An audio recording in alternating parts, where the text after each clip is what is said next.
Nah, rakyat tidak tahu, Pak. Jadi, bagaimana negara keadaan itu tergantung oleh niat daripada PKI atau komunis. Akhirnya apa, Pak? Akhirnya Soekarno presiden yang pejuang itu lupa daratan. Lupa daratan karena dipujuk-pujuk dan dijadikan skenario oleh PKI sehingga mau diangkat seumur hidup. Itu kan jebakan, Pak. Maka kita sekarang ini belajar dari sejarah. Kemudian timbullah Orde Lama habis semua. Masuk Orde Baru. Ya, di Orde Lama semuanya menurut PKI. Sampai FKUI, Pak. Dulu orang PKI semua.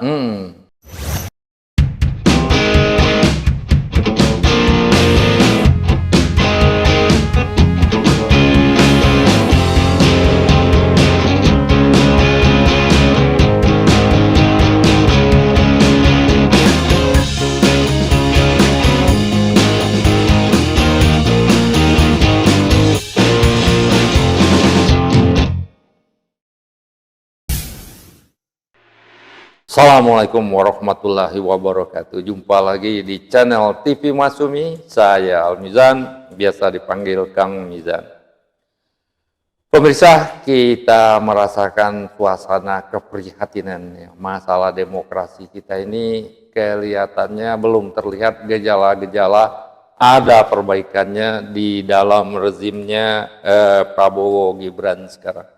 Dan sekarang semakin bertambah ya kekecewaan atas rezimnya Jokowi Ma'ruf Amin, dan sekarang kekecewaan itu bertambah lagi di rezimnya Prabowo Gibran ini. Masalah demokrasi, masalah pemerintahan, masalah korupsi dan lain-lain terus menggumpal kelihatan. Dan ini tidak bagus ya, karena kalau ini dibiarkan terus ya, ini akan ada batasnya, tinggal menunggu waktunya lagi, akan terjadi revolusi lagi. Revolusi seperti 98, revolusi seperti 65. Dan ini tidak bagus, karena waktu revolusi itu yang berubah hanya orangnya. Sedangkan tata pemerintahannya relatif tidak berubah, seperti rezim reformasi kita sekarang. Nah, ini kita untuk itu bincang-bincang dengan rekan lama saya ya, Dr. Wazri Afifi ya, mendapat PhD dalam etika kesehatan publik ya, dosen dalam luar negeri dan banyak lagi jabatan lainnya, dan tidak asing lagi di TV Masumi. Assalamualaikum Pak Wazri. Waalaikumsalam warahmatullahi wabarakatuh. Ini gimana kita bincang-bincang supaya ada ada celahnya ya. Jadi ada menyadarkan ya masyarakat banyak supaya ada berbagi kekuasaan. Jangan dibiarkan terus ya kekecewaan, frustasi masyarakat ini terus bertambah dan akhirnya terjadi revolusi. Ini akan tidak baik untuk pembangunan kita. Kita bertahap ya. Kita menurut saya sebaiknya kita secara evolusi terus memperbaiki tatanan pemerintahan kita yang ada ini. Nah, gimana Pak Wazri? Ya Pak, ini begini, kita sudah belajar dari sejarah. Bangsa yang merugi adalah bangsa yang tidak pernah menganalisa sejarah, Pak. Betul. Sejarah zaman dulu yang pertama, sejarah daripada permulaan kemerdekaan.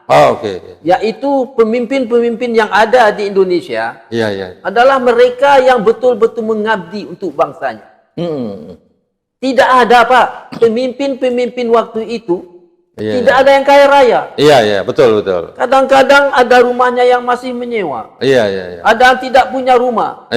Tapi Pak, walaupun begitu, bangsanya dihormati orang. Betul. Uang waktu itu berharga sekali. Ada hitungan sen-sen. Tidak ada 100.000, tidak ada 10.000, hanya 1 sen, 5 sen. Begitulah Pak. Kenapa? Karena waktu itu pemimpin betul-betul mengabdi. Walaupun rakyatnya banyak yang buta huruf. Coba bayangkan Pak, rakyatnya buta huruf bisa ditipu kan Pak? Suruh sana, suruh sini, pilih Iya, sana, iya, pilih iya, sini. iya, iya. Kasih amplop, pasti milih. Karena Iya, tahu. iya, iya, iya. Dia nggak ngerti. Iya, iya. Untuk apa dia memilih? Dia tak ngerti. Apa itu politik? Dia tidak ngerti. Apa itu pemerintah? Iya, iya, iya. Hanya disuruh milih-milih. Suruh pilih gambar ini, pilih gambar itu. Nah, itu Pak. Tetapi Pak, karena pemimpinnya waktu itu adalah penuh pengabdian. Negerinya makmur. Waktu sejarah kemerdekaan. Iya. Betul, betul. Sekarang timbul sejarah Orde Lama. Iya. Mulailah permainan Iya, tipu-menipu. Iya, iya, iya. Ada penipu, waktu itu dikatakannya kita untuk rakyat. Semua rakyat sama rata, sama rasa. Rupanya komunis. Nah, rakyat tidak tahu lah. Nah, jadi bagaimana negara keadaan itu tergantung oleh niat daripada PKI atau komunis. Iya, iya. Akhirnya apa Pak? Akhirnya Soekarno presiden yang pejuang itu lupa daratan. Iya, iya. Lupa daratan karena dipujuk-pujuk dan dijadikan skenario oleh PKI sehingga mau diangkat seumur hidup. Itu kan jebakan Pak. Iya, iya. Nah, maka kita sekarang ini belajar dari sejarah. Iya, iya, iya. Kemudian timbullah Orde Lama habis semua. Masuk Orde Baru. Ya, di Orde Lama semuanya menurut PKI. Iya, iya. Sampai FKUI, Pak. Dulu orang PKI semua. Ceritanya. Nah, sebab itu begitulah zaman sejarah Orde Lama. Dan singkatnya, Orde Baru. Dari Orde Lama ke Orde Baru, kata Bapak tadi, revolusi. Iya, iya, revolusi. Kenapa? Karena penderitaan yang tak tertahankan. Betul, betul. Iya. Meledak jadi dia. Nah, walaupun rakyat itu ilmunya tak banyak. Tetapi walaupun ilmu tak banyak, juga tidak tahan menderita.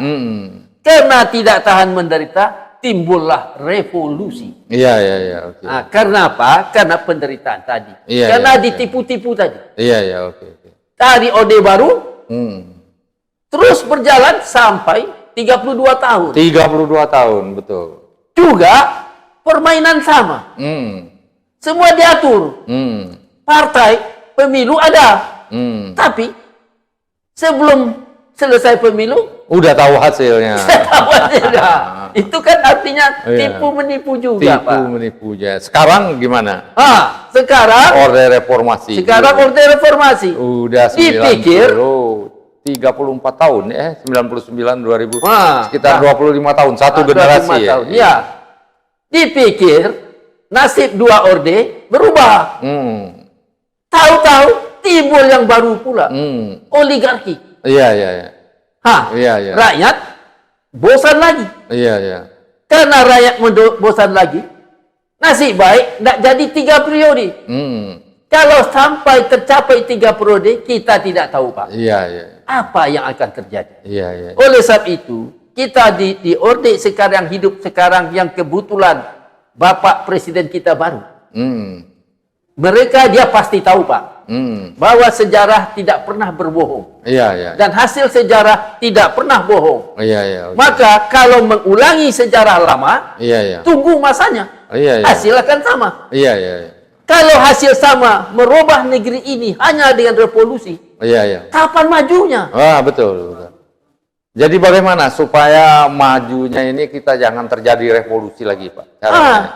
Kira-kira. Yang mudah aja, Pak.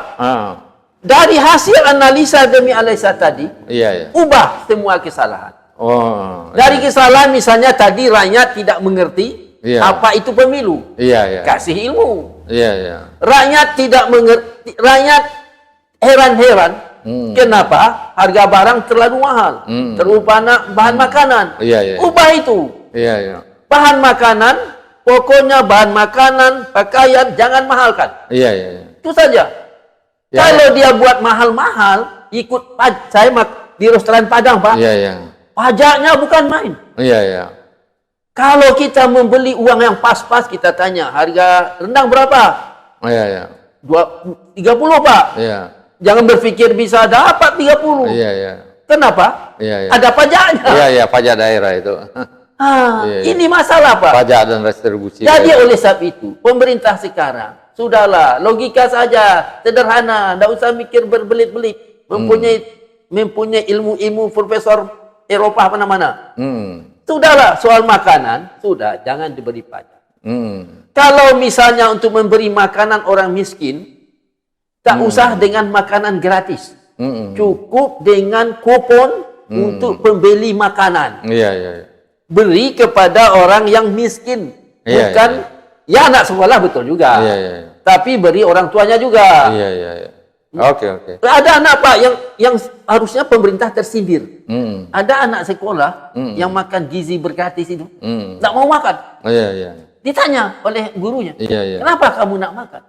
Bagaimana saya makan? Ibu saya di rumah tak makan. Begitu, Pak. Kan harus tersindir.